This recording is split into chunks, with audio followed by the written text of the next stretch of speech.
Hello students, welcome to VIP Eduserv. मेरा नाम शिवेश है और मैं आपको यहाँ पे साइंस पढ़ाता हूँ। आपने अगर मेरे पिछले वीडियोस देखे होंगे तो उन वीडियोस में मैंने एक चैप्टर साइंस का कंप्लीट किया था, जिसे केमिकल रिएक्शन एंड इक्वेशन उसमें कंप्लीट किया था, और साथ ही साथ मैंने एसिड और बेस के फर्स्ट पार्ट का कंप्लीशन किया था। यानी मैंने उस पार्ट में बताया था कि एसिड्स क्या होते हैं, बेस क्या होते हैं। मैंने ये बताया था कि इंडिकेटर्स क्या होते हैं, कैसे हम इंडिकेटर के मदद से पता लगाते हैं कि कौन सा कंपाउंड हमारा एसिड है या कौन सा कंपाउंड हमारा बेस है। तो इसी को आगे बढ़ाते हुए, जैसा कि मैंने पिछले क्लास में बताया था कि एसिड्स के प्रॉपर्टीज और उसके टाइप्स के बारे में बताया था, तो इस क्लास में हम जानेंगे एसिड्स के केमिकल प्रॉपर्टीज के बारे में। यानी एसिड्स किस कंपाउंड के साथ किस तरह का रिएक्शन करता है और कौन सा नया कंपाउंड का फॉर्मेशन करता है। साथ ही साथ हम जानेंगे कि बेसेस क्या होते हैं, उनके केमिकल प्रॉपर्टीज क्या होते हैं। तो आज के हम इस अपने क्लास को आज से स्टार्ट करते हैं। स्टूडेंट्स, पिछले क्लास में मैंने बताया था, मैंने पिछले वीडियो में बताया था कि एसिड्स होते क्या है, उनके प्रॉपर्टीज के बारे में, साथ ही साथ उसके टाइप्स के बारे में बताया था।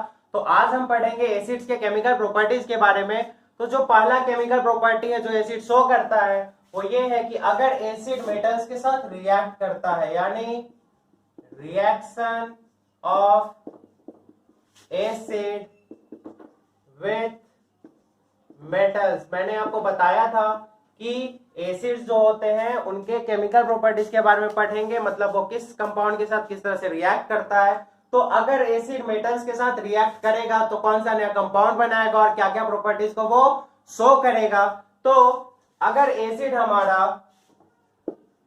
रिएक्ट करता है मेटल के साथ, तो जिस मेटल के साथ हमारा एसिड रिएक्ट करेगा उसी मेटल का ये सॉल्ट बनाएगा, यानी ये बनाता है मेटल सॉल्ट। और साथ ही साथ ये रिलीज करता है हाइड्रोजन गैस। यानी इसमें किस गैस का इवोल्यूशन होता है? हाइड्रोजन गैस का इवोल्यूशन होता है। फॉर एग्जांपल, अगर जिंक जो कि सॉलिड स्टेट में होता है रिएक्ट करेगा हाइड्रोक्लोरिक एसिड के साथ, किसके साथ? हाइड्रोक्लोरिक एसिड के साथ, तो वो बनाएगा जिंक क्लोराइड यानी ZnCl2, और साथ ही साथ रिलीज करेगा हाइड्रोजन गैस। जिंक क्लोराइड जो होता है हमारा सॉलिड स्टेट में होता है, हाइड्रोक्लोरिक एसिड जो होता है हमारा वो एक्वस सॉल्यूशन होता है, और हाइड्रोजन गैस हमारा ये गैस के फॉर्म में है जो क्या होता है? इवॉल्व होता है, यानी कंटेनर से बाहर निकलेगा। एक और अगर एग्जांपल देखें तो सोडियम अगर हाइड्रोक्लोरिक एसिड के साथ रिएक्ट करेगा तो बनाएगा sodium chloride plus hydrogen gas. यानी यहां भी एसिड जो है वो हमारा मेटल के साथ रिएक्ट किया है, हाइड्रोक्लोरिक एसिड सोडियम मेटल के साथ रिएक्ट किया है, बनाया है सोडियम का सॉल्ट यानी सोडियम क्लोराइड, और साथ ही साथ में रिलीज किया है हाइड्रोजन गैस को। एक और एग्जांपल अगर देखें तो अगर आयरन रिएक्ट करता है हमारा हाइड्रोक्लोरिक एसिड के साथ, आयरन जो है हमारा मेटल है, हाइड्रोक्लोरिक एसिड एसिड है, अगर वो दोनों आपस में रिएक्ट करते हैं तो वो बनाते हैं फेरस क्लोराइड यानी आयरन क्लोराइड, और साथ ही साथ यहां भी क्या रिलीज करते हैं? Hydrogen gas.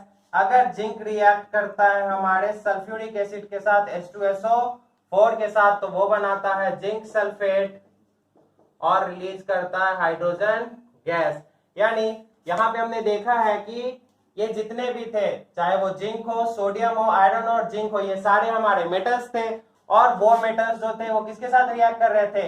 एसिड के साथ, चाहे वो हाइड्रोक्लोरिक एसिड हो या सल्फ्यूरिक एसिड हो, तो वो दे रहे थे उस मेटल का सॉल्ट। यानी जिंक का अगर हाइड्रोक्लोरिक एसिड के साथ किया है तो यहाँ जिंक क्लोराइड दिया है, यहाँ पे सोडियम क्लोराइड आया है, यहाँ आयरन क्लोराइड, और यहाँ पे जिंक सल्फेट आया है। तो इससे पता चल रहा है कि अगर एसिड मेटल के साथ रिएक्ट करेंगे तो वो देंगे मेटल सॉल्ट, और साथ ही साथ वो रिलीज करेंगे यानी इवॉल्व करेंगे हाइड्रोजन गैस को। अब इस चीज का यूज हमारे एवरीडे लाइफ में कहां होता है? तो हम जान रहे हैं कि अगर एसिड मेटल के साथ रिएक्ट करेगा तो वो मेटल सॉल्ट बनाएगा। अब जरूरी नहीं है कि वो सारे मेटल सॉल्ट हमारे लिए क्या हो जाए? हेल्दी हो, हमारे हेल्थ के लिए बेनिफिशियल हो। तो कुछ उनमें से ऐसे मेटल सॉल्ट्स हो सकते हैं जो क्या हो सकते हैं? पॉइजनस हो सकते हैं। इसमें अगर हम सोडियम क्लोराइड को छोड़ दें तो बाकी कोई भी सॉल्ट हमारे लिए एडिबल नहीं है। सारे जितने भी मेटल्स है सबका हमारे हेल्थ पे एडवर्स इफेक्ट यानी बुरा इफेक्ट पड़ेगा। इसीलिए हम जितने भी खाने का मटेरियल होता है, जितना भी खाने का मटेरियल होता है जो खट्टा हो, जो कैसा हो, खट्टा हो, सार हो, क्योंकि मैंने बताया था जो चीज खट्टा होता है वो क्या होता है, हमारा एसिड होता है। और एसिड को मेटल के कंटेनर में हम स्टोर नहीं कर सकते हैं क्योंकि वो अपना सॉल्ट बना लेगा, डिस्ट्रक्टिव सॉल्ट बना लेगा। तो इसीलिए हम जो दही होता है या कोई खट्टा फ्रूट हो गया उसका जूस, इन सब को मेटल के कंटेनर में स्टोर नहीं करते हैं, उनको प्लास्टिक की थैलियों में या किसी शीशे के बर्तन में उसको स्टोर करते हैं ताकि वो ये पॉइजनस कंपाउंड ना बना सके, क्योंकि ये जो पॉइजनस कंपाउंड है वो क्या हो सकता है, हमारे हेल्थ को डैमेज कर सकता है। स्टूडेंट्स, इसी कारण की वजह से, क्योंकि एसिड और मेटल रिएक्ट करके मेटल सॉल्ट बनाते हैं और ये जो मेटल सॉल्ट है ये हमारे लिए डेंजरस हो सकता है, may be dangerous to health, यानी ये हमारे लिए क्या हो सकता है, पॉइजनस हो सकता है। इसीलिए हम कर्ड या फिर किसी सार फूड मटेरियल को जैसे कोई फ्रूट जूस जो खट्टा हो उसको मेटल के कंटेनर में स्टोर नहीं करते हैं, क्योंकि वो मेटल सॉल्ट हमारे हेल्थ पे एडवर्स इफेक्ट कर सकता है। तो स्टूडेंट्स, अगला जो हमारा एसिड का रिएक्शन है वो है इसका मेटल ऑक्साइड के साथ, यानी एसिड जो है वो मेटल ऑक्साइड के साथ कैसे रिएक्ट करेंगे। तो अगर कोई हमारे पास एसिड है और वो अगर रिएक्ट करता है किसी मेटल के ऑक्साइड के साथ तो वो बनाता है हमारे उस मेटल का सॉल्ट, यानी मेटल सॉल्ट, और साथ ही साथ वो बनाता है वाटर। साथ ही साथ क्या बनाता है, वाटर बनाता है। यानी एसिड जो है वो अगर मेटल ऑक्साइड के साथ रिएक्ट करेगा तो वो मेटल सॉल्ट और साथ ही साथ क्या बनाएगा, वाटर बनाएगा। अगर एक एग्जांपल देखें तो अगर हमारे पास सोडियम ऑक्साइड है, यानी ये मेटल ऑक्साइड है, ये अगर हाइड्रोक्लोरिक एसिड के साथ रिएक्ट करता है, सोडियम ऑक्साइड अगर हाइड्रोक्लोरिक एसिड के साथ रिएक्ट करता है तो ये बनाएगा सोडियम क्लोराइड और साथ ही साथ वाटर। ये बनाएगा सोडियम क्लोराइड और साथ ही साथ वाटर। ये जो हमारा स्केलेटल इक्वेशन है इसको हम चाहे तो क्या कर सकते हैं, बैलेंस भी कर सकते हैं। तो मैंने आपको बताया था सबसे पहले हम जो बड़ा कंपाउंड है वो देखेंगे। यहाँ सोडियम क्लोराइड है और यहाँ सोडियम ऑक्साइड है। सोडियम क्लोराइड में हमारे पास कितने सोडियम के आइटम्स है, हमारे पास सोडियम के यहाँ पर एक ही आइटम है और सोडियम ऑक्साइड में 2 आइटम्स है। तो हम सबसे पहले इसको बैलेंस करेंगे। तो अगर हम 2 मॉलिक्यूल ले ले सोडियम क्लोराइड के, तो सोडियम क्लोराइड के हमारे पास 2 मॉलिक्यूल हो गए जिसमें 2 सोडियम के आइटम है। यहाँ भी कितने आइटम है सोडियम के, 2 आइटम है। लेकिन अब जो है सोडियम क्लोराइड में क्लोरीन के 2 एटम्स हो गए हैं और हाइड्रोक्लोरिक एसिड अगर देखेंगे तो रिएक्टेंट्स की तरफ हमारे पास क्लोरीन एक ही है। तो अगर 2 मॉलिक्यूल इसका भी ले लिए हम तो अब देखेंगे सारे कंपाउंड्स हमारे जितने भी एटम्स है वो दोनों तरफ क्या है, इक्वल है। तो ये जो है हमारा मेटल ऑक्साइड है, ये हमारा एसिड है। मेटल ऑक्साइड एसिड के साथ रिएक्ट कर रहा है, इस मेटल का वो सॉल्ट बना रहा है, साथ ही साथ क्या रिलीज कर रहा है, वाटर रिलीज कर रहा है। अगर एक और एग्जांपल देख ले तो मैग्नीशियम ऑक्साइड अगर हाइड्रोक्लोरिक एसिड के साथ रिएक्ट करेगा तो बनाएगा MgCl2 यानी मैग्नीशियम क्लोराइड और साथ ही साथ वाटर। मैग्नीशियम क्लोराइड बनाएगा और वाटर बनाएगा। अगर कॉपर ऑक्साइड रिएक्ट करता है सल्फ्यूरिक एसिड के साथ H2SO4 के साथ तो वो बनाएगा CuSO4 और साथ ही साथ वाटर, यानी कॉपर सल्फेट बनाएगा और साथ ही साथ क्या बनाएगा, वाटर बनाएगा। अगर कॉपर ऑक्साइड हाइड्रोक्लोरिक एसिड के साथ रिएक्ट करता है, HCl के साथ रिएक्ट करता है तो ये बनाएगा CuCl2 कॉपर क्लोराइड और साथ ही साथ वाटर बनाएगा। तो देख रहे हैं हमारा जो एसिड है वो मेटल के साथ रिएक्ट कर रहा है और हमारा मेटल का जो है सॉल्ट बना रहा है और साथ ही साथ क्या बना रहा है, पानी बना रहा है, वाटर बना रहा है। बिल्कुल सेम तरह का जो रिएक्शन है वो दिखता है अगर कोई एसिड बेस के साथ रिएक्ट कर रहा हो तो, क्योंकि यहाँ पे जो प्रोडक्ट बना है हमारा सॉल्ट प्लस वाटर, ये तभी बनता है जब कोई एसिड हमारा किसके साथ रिएक्ट कर रहा होता है, बेस के साथ। तो यहाँ तो एसिड जो है हमारा किसके साथ रिएक्ट कर रहा है, मेटल ऑक्साइड के साथ। इसका मतलब है कि ये जो हमारे मेटल ऑक्साइड्स होते हैं वो कैसे होते हैं, बेसिक इन नेचर। इनका नेचर कैसा होता है, बेसिक होता है। इसीलिए एसिड के साथ ये रिएक्ट करते हैं और क्या बनाते हैं, सॉल्ट और वाटर बनाते हैं। तो स्टूडेंट्स अगला जो हमारा रिएक्शन है वो है reaction of acid with metal carbonates and metal bicarbonates, यानी कोई भी एसिड अगर मेटल के कार्बोनेट या मेटल के बाइकार्बोनेट के साथ रिएक्ट करेगा तो वो कौन से कंपाउंड्स या कौन से प्रोडक्ट्स बनाएगा। तो अगर कोई एसिड हमारा रिएक्ट करता है मेटल कार्बोनेट के साथ, किसके साथ रिएक्ट करता है, मेटल कार्बोनेट के साथ, तो वो बनाता है हमारा salt plus water plus carbon dioxide. तो क्या बनाता है हमारा salt plus water plus carbon dioxide. और वहीं पे अगर वो किसी बाइकार्बोनेट के साथ रिएक्ट करता है, यानी एसिड अगर मेटल बाइकार्बोनेट को हम लोग हाइड्रोजन कार्बोनेट भी बोलते हैं, बाइकार्बोनेट को क्या बोलते हैं हम लोग, हाइड्रोजन कार्बोनेट। तो अगर एसिड हमारा मेटल बाइकार्बोनेट या मेटल हाइड्रोजन कार्बोनेट के साथ रिएक्ट करेगा तो वो बनाएगा हमारा salt plus water plus carbon dioxide.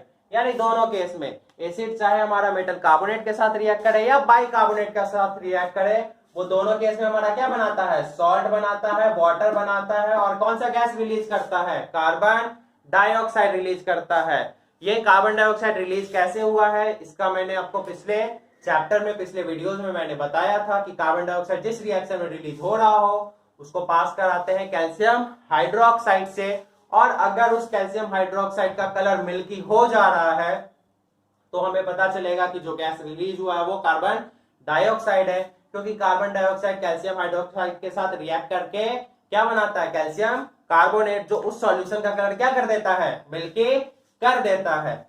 अगर इस पे एक एग्जांपल देखें तो बताया मैंने अभी एसिड मेटल कार्बोनेट के साथ, तो मान लो एसिड है हमारे पास हाइड्रोक्लोरिक एसिड और मेटल कार्बोनेट है Na2CO3 सोडियम कार्बोनेट, तो वो बनाएगा सॉल्ट बनाएगा, किस मेटल का सॉल्ट बनाएगा, तो क्योंकि ये सोडियम का कार्बोनेट है तो सोडियम का सॉल्ट बनाएगा, और ये बनाएगा NaCl सोडियम क्लोराइड, साथ ही साथ वाटर और कार्बन डाइऑक्साइड।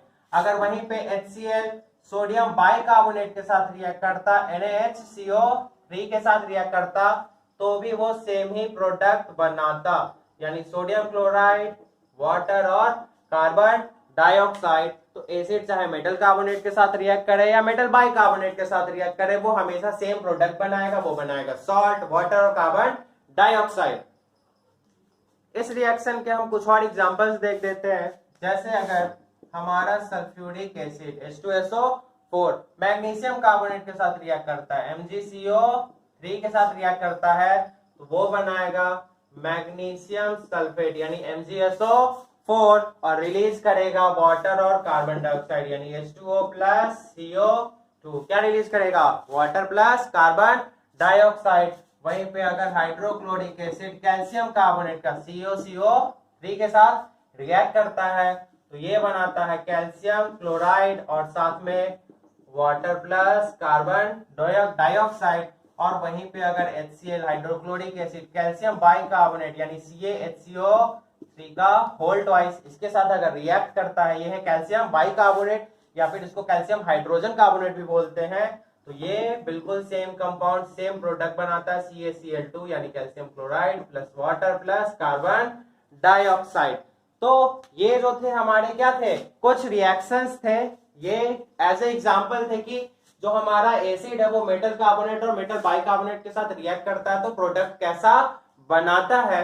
अब यहाँ पे जो आप फॉर्मूला देख रहे हैं CaCO3 का, कैल्शियम कार्बोनेट का, मैंने आपको बताया था इस CaCO3 को क्या बोलते हैं हम लोग, लाइम स्टोन बोलते हैं। क्या बोलते हैं, लाइम स्टोन बोलते हैं। तो हमारे एवरीडे लाइफ में ऐसे बहुत सारी चीजें मिलती है जिनका केमिकल फॉर्मूला क्या होता है, CaCO3 होता है। अब वो चाहे लाइम स्टोन हो, मार्बल हो, चौक हो, या एक अंडे का जो सेल है, छिलका होता है, वो भी किस कंपाउंड का बना होता है, CaCO3 यानी कैल्शियम कार्बोनेट का बना होता है। तो कैल्शियम कार्बोनेट के क्या होते हैं, बहुत सारे फॉर्म्स है, लाइम स्टोन हो सकता है, चौक हो सकता है, मार्बल हो सकता है, एग के सेल्स हो सकते हैं, यानी जो अंडा खाते हैं उसका क्या होगा, सेल हो सकता है वो सारे किसके फॉर्म हो जाएंगे, कैल्शियम कार्बोनेट के फॉर्म हो जाएंगे। अब स्टूडेंट्स इसी रिएक्शन का यानी जो हमारा एसिड जो मेटल कार्बोनेट के साथ रिएक्ट करता है, इसी रिएक्शन का जो है हम यूज करते हैं हमारे एसिडिटी के प्रॉब्लम में। मैंने आपको बताया था अगर हम एसिडिटी हमें हो जाता है तो हम कोई ऐसा कंपाउंड खाते हैं जो क्या बनाता है, हमारा बेस का बना होता है, और वो इस एसिड को क्या करेगा, न्यूट्रलाइज करेगा। अब एसिडिटी होता क्या है, तो जैसे हमारे स्टमक में एक एसिड रिलीज होता है जो होता है हाइड्रोक्लोरिक एसिड। अगर उसका कंसेंट्रेशन यानी उसका अमाउंट हमारे स्टमक में बढ़ जाता है तो हमें क्या हो जाता है, एसिडिटी होता है, हमारे पेट में जलन होने लगता है। तो उस केस में हम खाते हैं एंटासिड। मैंने बताया था उस केस में क्या खाते हैं, एंटासिड्स खाते हैं। लेकिन उसका एक हाउसहोल्ड रेमेडी भी है। हाउसहोल्ड रेमेडी मतलब घरेलू नुस्खा, घरेलू उपाय है कि हम क्या खा लेंगे, हम खा लेंगे बेकिंग सोडा यानी NaHCO3, सोडियम बाइकार्बोनेट खा लेंगे। और ये जो है सोडियम बाइकार्बोनेट वो क्या करता है, इस एसिड को न्यूट्रलाइज करेगा। ये बनाएगा हमारा sodium chloride plus carbon dioxide plus water, यानी ये जो HCl है उसके इफेक्ट को खत्म कर देगा। ये हाइड्रोक्लोरिक एसिड को पूरी तरह से न्यूट्रलाइज कर देगा और हमारा जो एसिडिटी का हमें प्रॉब्लम हो रहा है उसको क्या कर देगा, गायब कर देगा, इरेडिकेट कर देगा।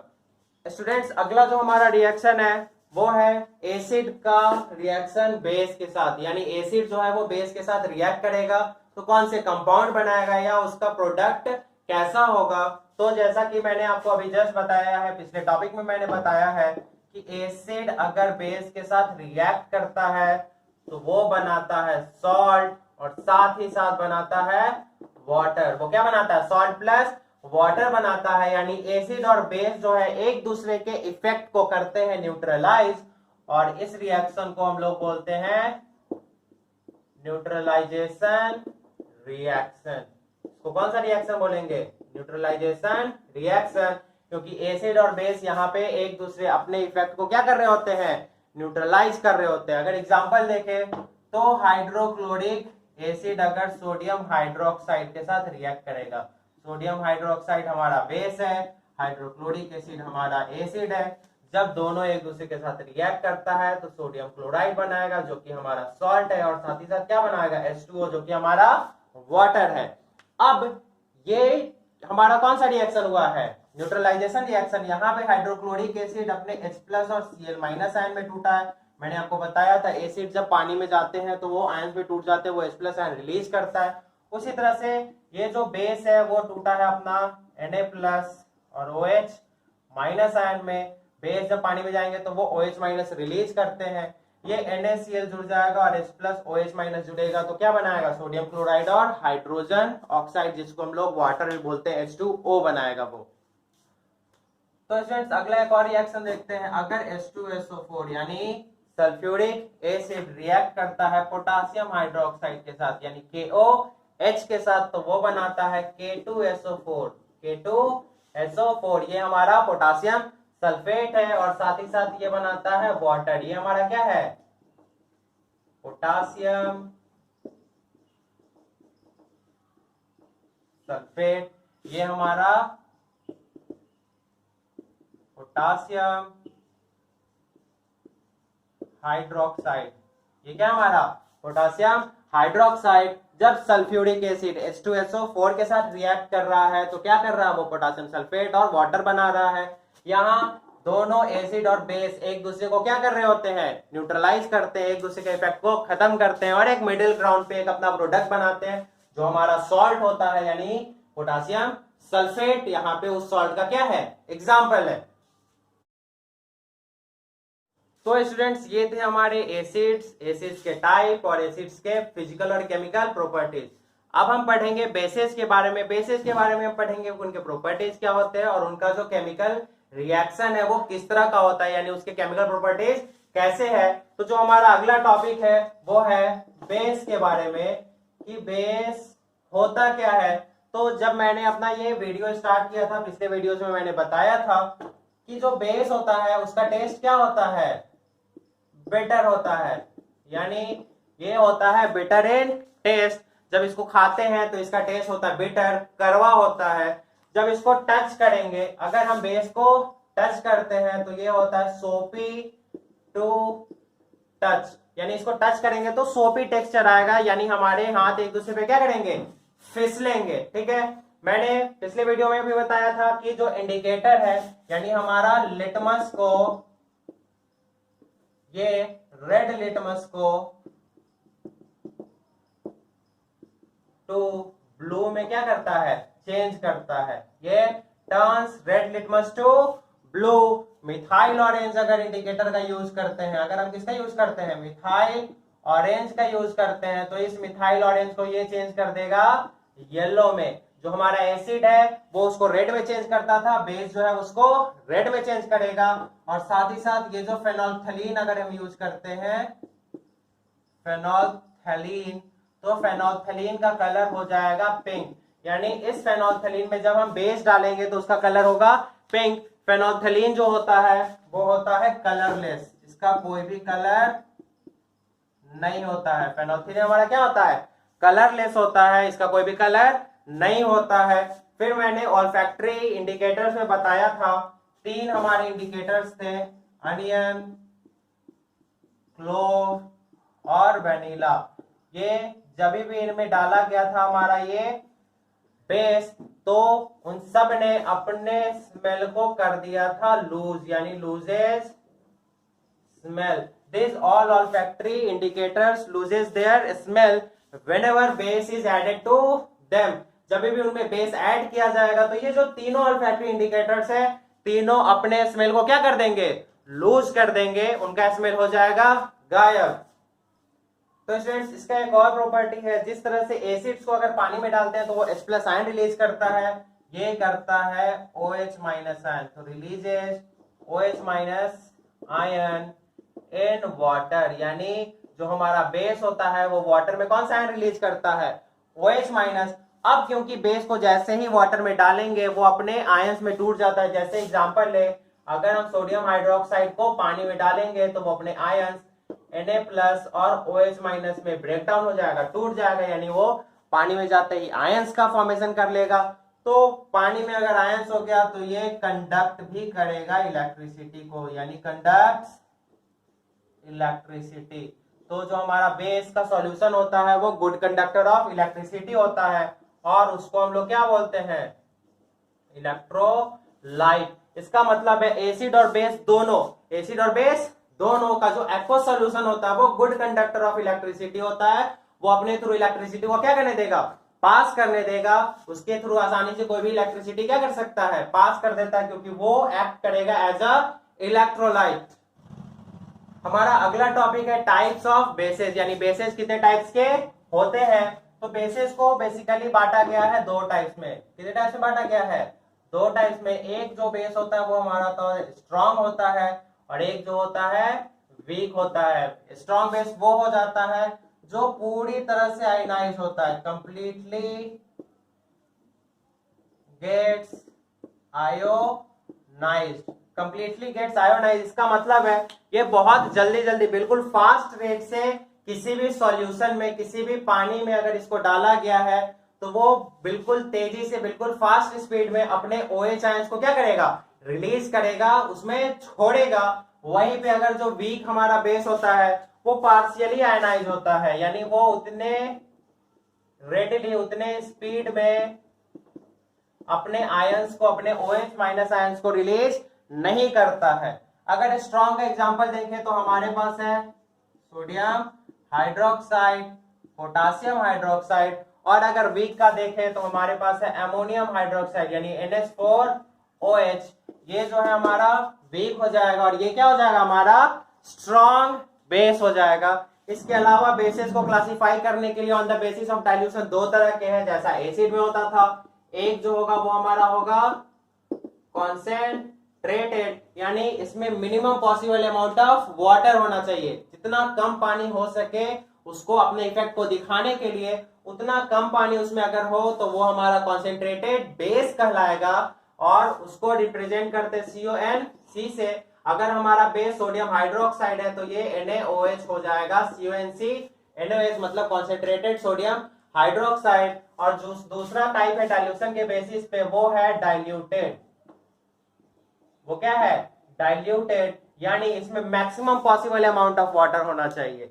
इसमें क्या होना चाहिए, maximum possible amount of water, यानी जितना ज्यादा इसमें पानी पॉसिबल हो सके उतना अगर डालते हैं तो वो बन जाएगा डाइल्यूटेड, और इसको रिप्रेजेंट करते हैं DIL से। अगर सोडियम हाइड्रोक्साइड ही हमारे पास बेस है तो डाइल्यूट वाला हो जाएगा DIL NaOH, यानी उसमें minimum amount of maximum amount of possible water होगा, मैक्सिमम पॉसिबल जितना पानी होना चाहिए वो होगा इस वाले बेस में।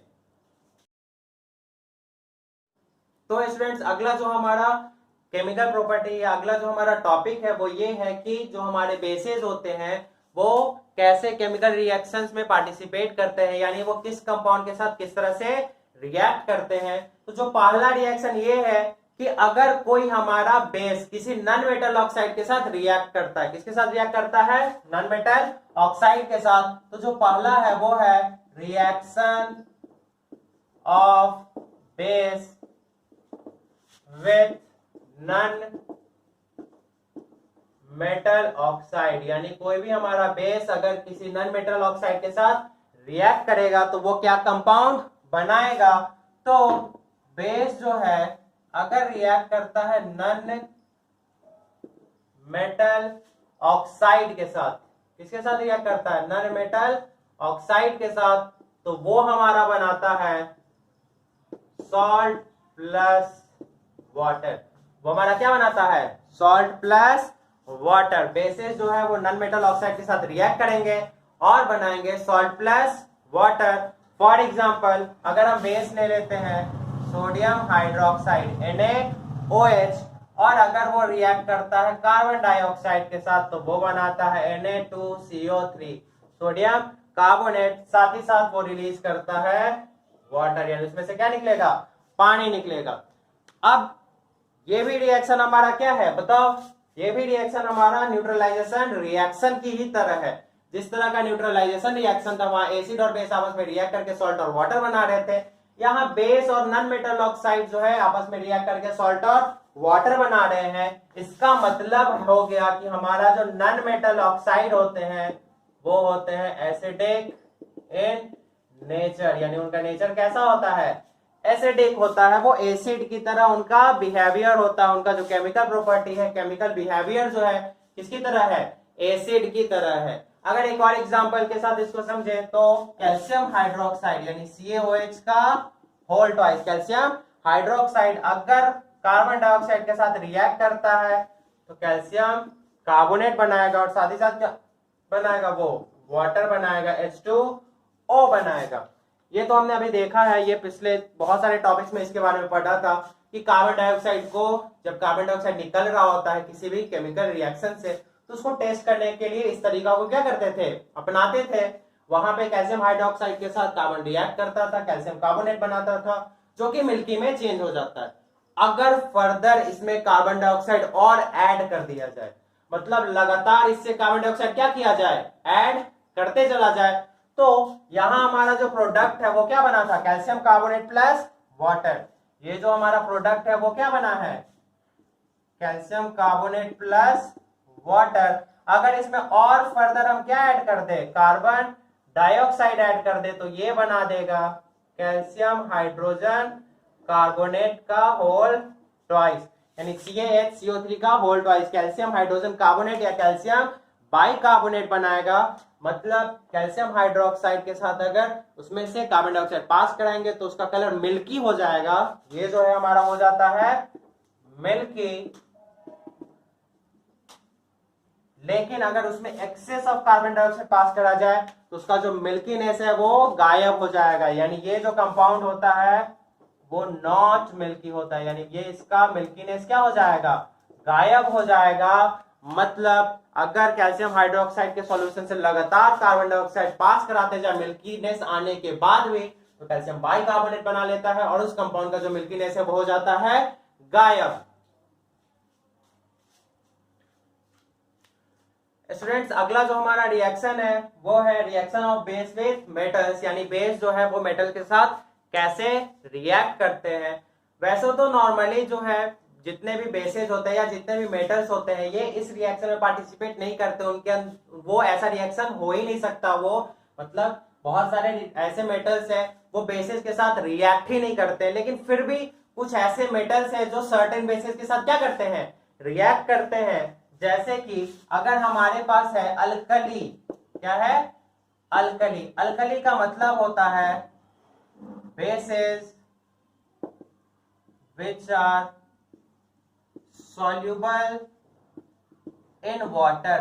वैसे बेसिस जो वाटर में क्या हो, सॉल्युबल हो, उनको क्या बोलते हैं, अल्कली बोलते हैं। तो अगर कोई अल्कली किसी मेटल के साथ रिएक्ट करेगा तो वो बनाएगा सॉल्ट और साथ ही साथ रिलीज करेगा हाइड्रोजन गैस। कोई अल्कली यानी कोई ऐसा बेस जो वाटर में सॉल्युबल है, अगर वो मेटल के साथ रिएक्ट करता है तो वो सॉल्ट प्लस हाइड्रोजन गैस बनाता है। फॉर एग्जाम्पल अगर एग्जाम्पल देखें तो सोडियम हाइड्रोक्साइड हमारा अल्कली है। सोडियम हाइड्रोक्साइड क्या है, अल्कली है। वो ऐसा बेस है जो वाटर में सॉल्युबल होता है। वो अगर जिंक के साथ रिएक्ट करता है, सोडियम हाइड्रोक्साइड अगर हमारा जिंक के साथ रिएक्ट करता है वो बनाएगा Na2ZnO ट्वाइस, Na2ZnO ट्वाइस, जिसको हम लोग बोलते हैं सोडियम जिंकेट। सोडियम जिंकेट और साथ ही साथ ये रिलीज करेगा हाइड्रोजन गैस। हमारा सोडियम हाइड्रोक्साइड जिंक के साथ रिएक्ट किया, sodium zincate plus hydrogen gas बनाया। एक और एग्जांपल देखते हैं। अगर सोडियम हाइड्रोक्साइड एल्यूमिनियम के साथ रिएक्ट करता है तो ये बनाता है Na2AlO2 सोडियम एल्यूमिनेट। इसको हम बोलते हैं सोडियम एल्यूमिनेट और साथ ही साथ बनाता है हाइड्रोजन गैस। तो सोडियम हाइड्रोक्साइड जो कि हमारा अल्कली है वो इन दोनों मेटल्स के साथ यानी एल्युमिनियम और जिंक के साथ रिएक्ट कर रहा है और बना रहा है सोडियम एल्यूमिनेट और सोडियम जिंकेट। तो अल्कली जो है हमारा मेटल के साथ रिएक्ट करता है, बनाता है सॉल्ट प्लस हाइड्रोजन गैस। अब ये जो इन दोनों मेटल के साथ रिएक्ट कर रहा है, क्योंकि हमने पढ़ा है बेस जो है वो नॉन मेटल ऑक्साइड के साथ रिएक्ट करके सॉल्ट बनाते हैं, तो एल्युमिनियम और जिंक है वो थोड़ा बहुत प्रॉपर्टी नॉन मेटल ऑक्साइड या फिर बोल सकते हैं बेसिक की तरह प्रॉपर्टी दिखाता है, एसिडिक दिखाता है प्रॉपर्टी। यानी ये दोनों मेटल्स का प्रॉपर्टी एसिडिक भी होता है और बेसिक भी होता है। तो इनको बोलते हैं एम्फोटेरिक। इनको क्या बोलते हैं, एम्फोटेरिक, जिसके बारे में हम ना मेटल्स और नॉन मेटल्स में इसके बारे में डिटेल से जानेंगे कि ऑक्साइड, जैसे मेटल के बहुत सारे ऑक्साइड्स होते हैं तो उनमें से इस टाइप के ऑक्साइड के बारे में वहां डिटेल से जानना है कि वो जो है ऐसा प्रॉपर्टी क्यों शो करते हैं। तो स्टूडेंट्स अगला जो है कोई रिएक्शन नहीं है, ऐसे ही एक नॉलेज के लिए बता रहा हूं कि जो हमारे बेसेस होते हैं वो जनरली मेटल कार्बोनेट या मेटल बाइकार्बोनेट के साथ रिएक्ट नहीं करता है। बेसेस जो होते हैं वो मेटल कार्बोनेट्स और मेटल बाइकार्बोनेट के साथ रिएक्ट नहीं करते हैं, तो उनके बारे में हमें अभी इस लेवल पे ज्यादा नहीं जानना। जनरली ऐसा रिएक्शन नहीं होता है तो उसके बारे में अभी हम नहीं पढ़ेंगे। तो स्टूडेंट्स ये था आज का हमारा वीडियो। आज हमने पढ़ा है कि एसिड जो होते हैं उनका केमिकल रिएक्शन कैसा होता है, यानी उनके केमिकल प्रॉपर्टीज के बारे में हमने पढ़ा है। साथ ही साथ हमने बेसेस के बारे में पढ़ा है, उसके प्रॉपर्टीज के बारे में पढ़ा है, वो कितने टाइप्स के होते हैं, उसके केमिकल रिएक्शंस के बारे में पढ़ा है कि वो किन किन कंपाउंड से कैसे रिएक्ट करता है और कैसा कैसा प्रोडक्ट बनाता है। तो आज का जो हमारा क्लास है यहीं पे कंक्लूड होता है।